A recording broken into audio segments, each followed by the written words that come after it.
August the 13th. Quench not the Spirit. 1 Thessalonians chapter 5, verse 19. The voice of the Spirit is as gentle as a zephyr, so gentle that unless you are living in perfect communion with God, you never hear it.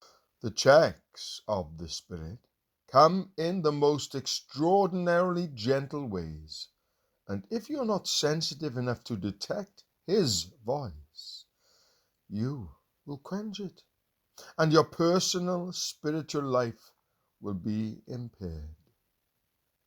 His checks always come as a still small voice, so small that no one but the saint notices them. Beware if in personal testimony you have to hark back and say, "Once, so many years ago, I was saved."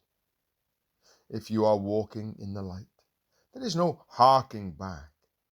The past is transfused into the present wonder of communion with God.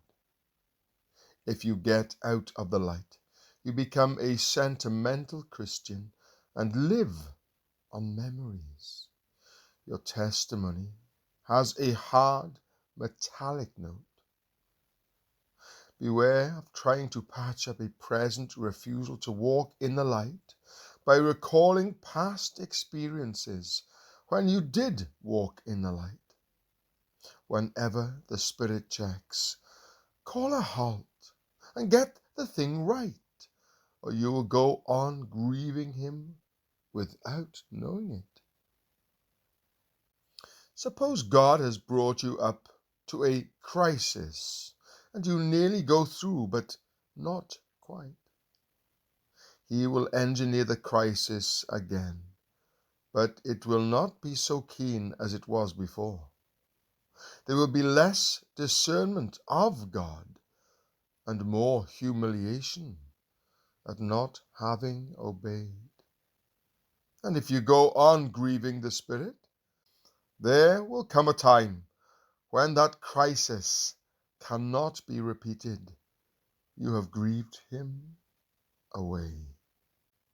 But if you go through the crisis, there will be the pain of praise to God. Never sympathize with the thing that is stabbing God all the time. God has to hurt the thing that must go.